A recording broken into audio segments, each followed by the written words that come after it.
Today we're going to make a roll icing transfer in the shape of a honeycomb, and then we're going to paint it gold with some luster dust. So let's get to baking and decorating. Like and subscribe. Today we are jumping in and we are going to talk about making a honeycomb royal icing transfer. Okay, so let me tell you right now, step number one, I want you to use royal icing that is thick consistency.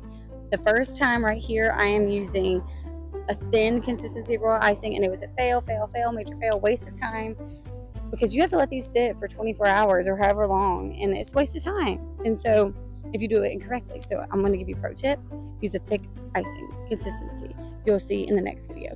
Then you're just going to get clean bubble wrap. I clean it before I put the icing on there, and then you put the icing on top, spread it around, put it in the dehydrator. If you can, close the door on your dehydrator, because you're really just drying it out faster, and you won't have to wait that 24 hours or 12 hours or however long it takes, depending on the thickness of your transfer. But yes, put it in the dehydrator once you get it spread out. Here is the correct thickness that you want. You notice how it's a lot thicker.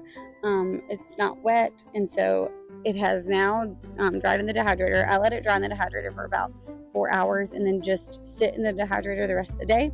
Now I'm pulling it up. Okay, so you're going to pull up the pieces you want. You can leave them as big chunks, or you can go ahead and break them into smaller chunks depending on what you need before you paint them. So I just am pulling them off right now, and then I'm going to actually break them into the chunks that I need when I paint them, so I can get around the sides of them and paint the sides so it's not white as well.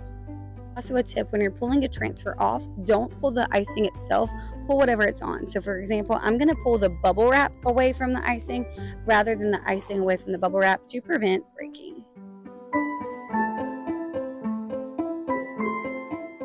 Now I have the piece that looks like a honeycomb, and I have my gold luster dust mixed with some vodka, and I am just going to paint it on.